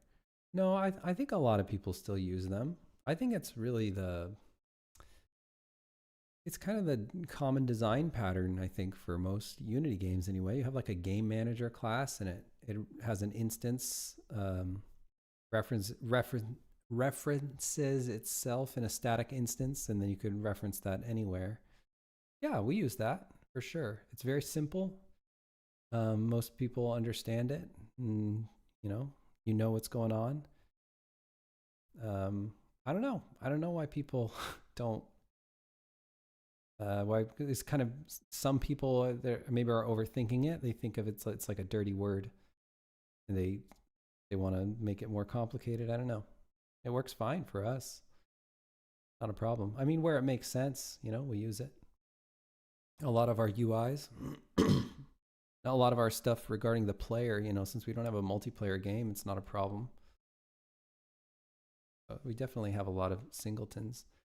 I am Gingerbread. Hello, welcome. Ask, are you using ECS? We are not using ECS. I don't really know what you would even use ECS for. Very few use cases I can think of. And most of them are rendering related. And of course, Unity already handles your rendering for the most part, right? So I don't really know. Rendering is the only big thing that you would have a lot of async stuff going on. Obviously, we don't have like an army marching in our game of lots of little individual characters on screen. We don't have like flocks of fish or anything that need logic. I mean, we have flocks of birds, but there's like 10 birds, so we don't need to like go crazy and make a whole ECS system for that. I actually asked once in the Unity subreddit, what kind of use cases can you think of for ECS? Like, what would anyone actually use ECS for that is not rendering related? Because if it's rendering related, it's already going to happen, hopefully in an extremely optimized way. Hopefully Unity has already optimized all that at the engine level. And you know what the answers I got? Nothing. Nobody could think of one. Everyone said, oh, well, ECS is really useful for things that need X and Y and Z. But nobody could actually give me an example of what you would actually need that would fulfill those, other than like literally those two examples that I already knew about. Like, you're making a total war game and you have a bunch of little NPCs on screen, or you're making flocks of fish or boids. ECS stands for Entity Component System. And it's a way of laying out the data so that you could have lots of individual sort of actors, and the computations happen in a much more performant way. But one of the tricks to it is that due to the data layout, each individual entity doesn't really have access to the other entities in the system. So they all sort of figure out their own selves without really needing to look at data from the other entities. So it's very specific stuff that you would even need to use it for. You wouldn't really need to use it for like a lot of game code, like your questing system or your dialogue system or your UI systems or your inventory, because those are not systems that have a lot of individual objects that need to do individual computations based on the game world state. Those are all like literally, you know, in a line, that all the computations happen one after the other in a line. You need the last bit of information before you continue on with the next. So it doesn't really make sense to use ECS for those, but it's all the rage. Again, with rendering, there's a million things you could use ECS for, but a lot of them you'd want to do on the GPU anyway, right? Because the GPU is already the perfect piece of hardware for handling a lot of individual computations at once that don't need to talk to each other. But yeah, I mean, things like frustum culling or not frustum culling, occlusion culling, and maybe like particle systems. Although again, particle systems, you know, mostly these days the really big ones happen on the GPU. So I don't know. See it used for NPCs. Yeah, maybe that's the use case. A game with a lot of NPCs, right? A game like ours, you only really have like 10 to 20 NPCs on the screen tops at once. So the ones that are off screen, well, you don't really need to be doing a lot of stuff for those.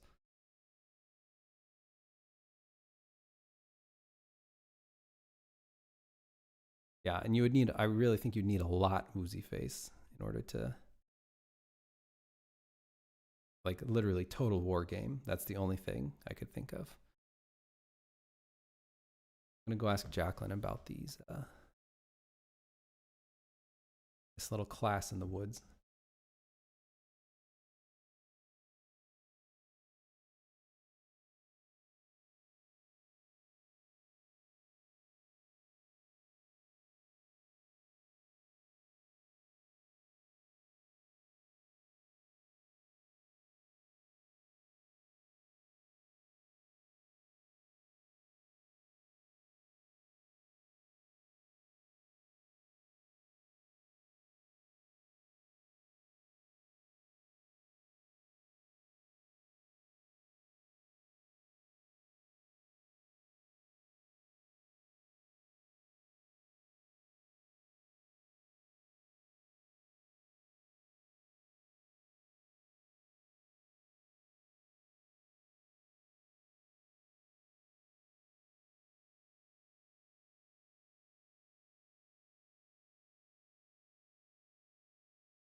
All right.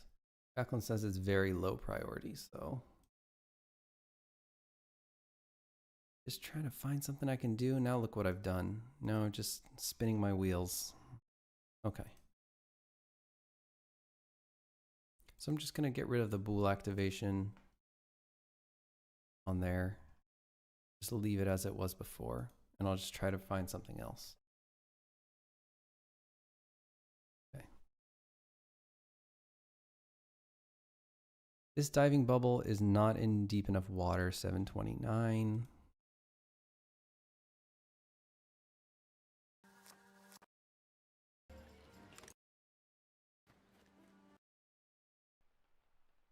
Okay, so it looks like we're probably going to have to go to the next video. Here we go.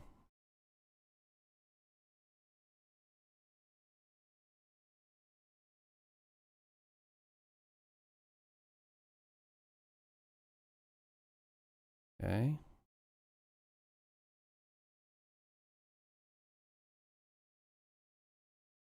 So maybe we missed it.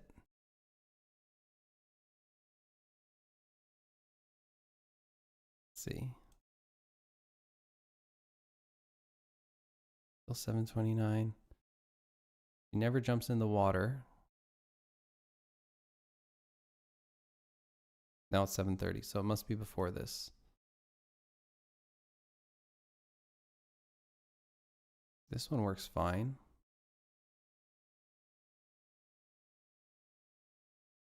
Oh, okay. Here it is. Gotta be here. Yeah, she's writing it right now.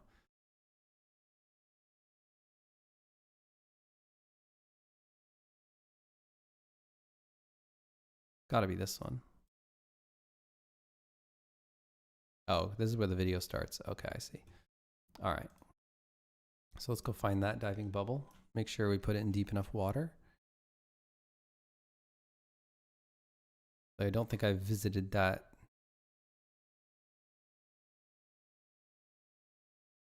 Might be nice to repro the bug if I can.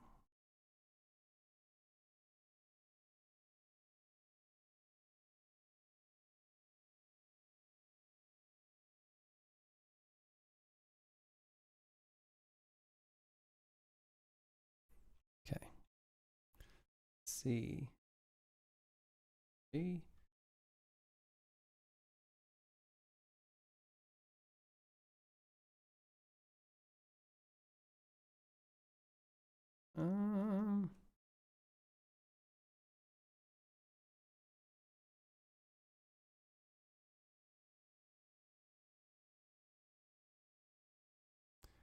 I don't see. Oh, there it is. So that's weird. I wonder if that's already been moved, because it seemed to work fine. And looking at the video, it looks certainly like it's a little bit more north. Like it looks like somebody already moved it more south.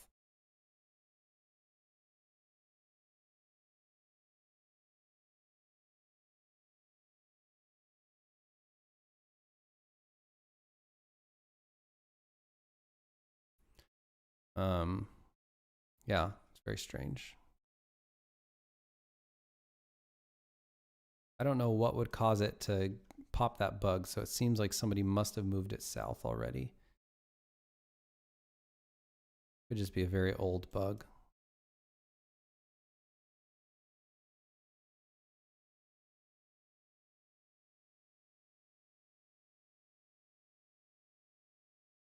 Could move it even more.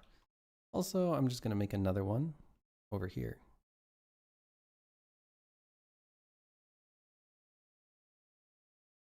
What is this dive manager? Okay.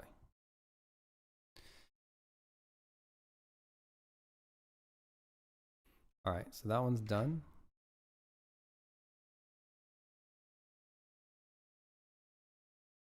Might have already been done. Diving bubble at the east side of the water pool is tough to get. 3140.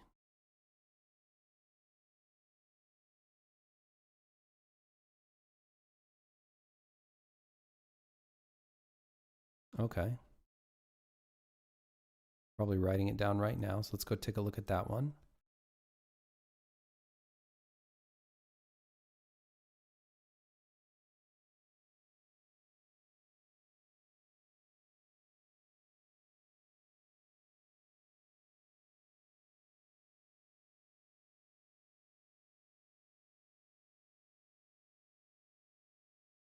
I'll run and pop into game mode. See if I can even get that one.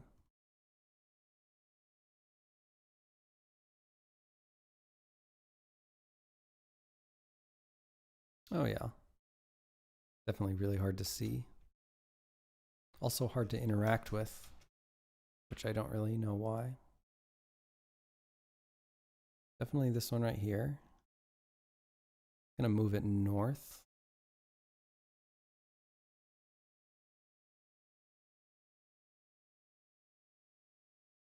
I still don't even see it.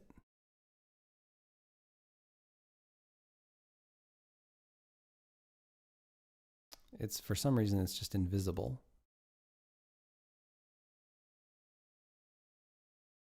I don't know why. Is it like too low? Let me move it up. I don't see it.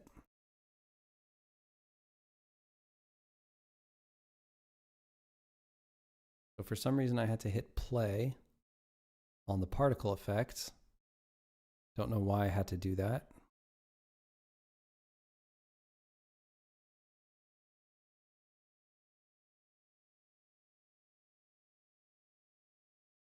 I'll move it down just a little bit. And I don't know what else it's interacting with that is making this an issue.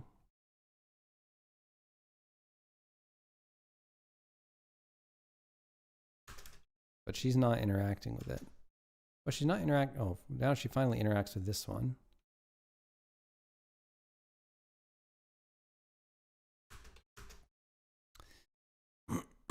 Let's see. There seems to be a variable called max range.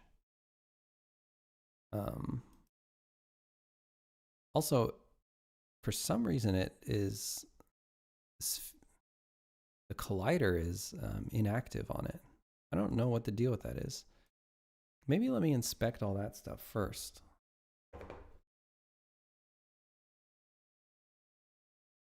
Be right back, folks.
Sorry about that, folks.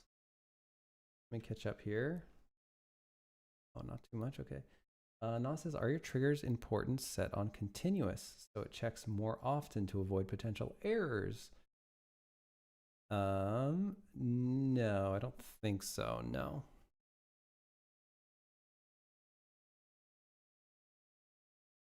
I'm gonna see what's going on with why this dive bubble is non-interactive. Actually, they're all non-interactive. That just seems to be the way that it works. Check this one dive bubble. I'm gonna paste the, oh no, there's no, for whatever reason, there's no transforms. I don't understand that. I'm gonna raise it a little. I really don't know why it was non-interactive. I'll do 5.88 just like the other ones. Huh, this is weird. This is really weird. It has a really big box. What's going on? It's got a scale of 0.5, 0.5, 0.5, 0.5.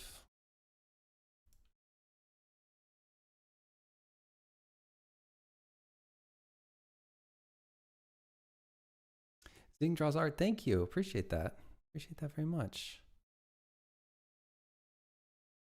There's some kind of box.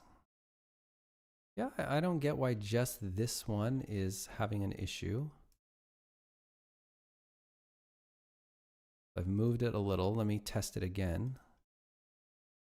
One seems to be corrupted in some way. I might just delete it and copy another one.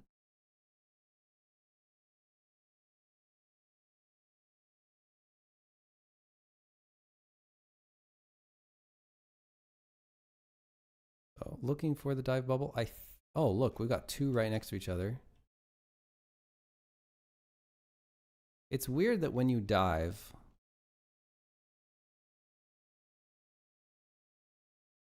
you definitely get put on some higher plane for a second.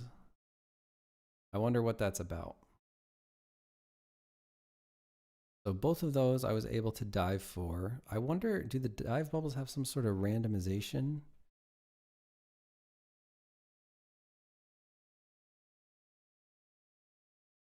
Do they randomly pick their position? Like, is that what that box is? Let me see. There's the max range. Okay, so it is. I wonder if it is just a little randomization.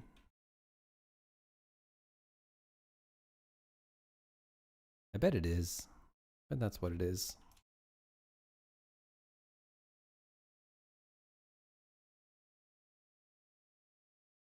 Now, I don't know why the dive bubbles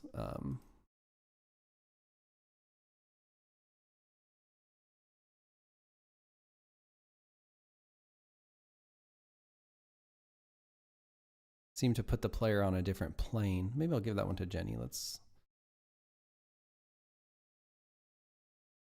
I'll add a new interacting with dive bubbles by the waterfall in the lake east of town seems to put the player on a different plane during diving.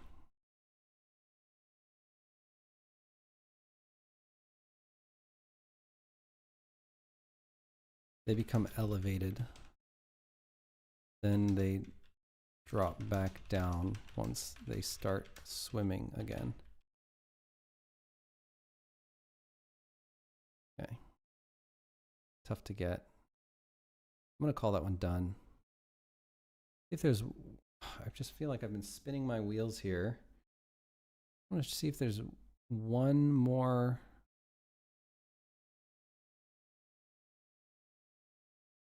thing that I could do that is kind of important.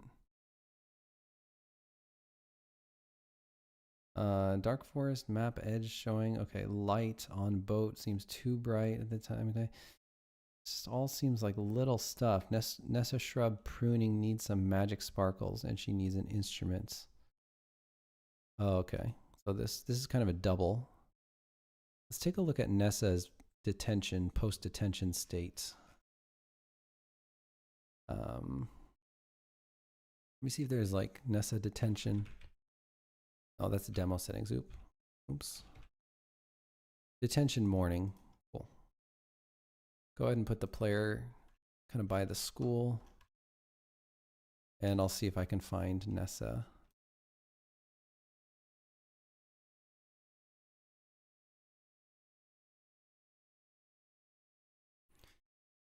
Let's see. Okay, so I've been streaming for 2 hours and 25 minutes. Remarkably little have I gotten done. not too much good progress here. Better luck next time. I think I'm gonna have to call that a stream though. Yeah, I want to thank everyone for hanging out with me, and hopefully I'll catch some of y'all next time. All right, see you guys.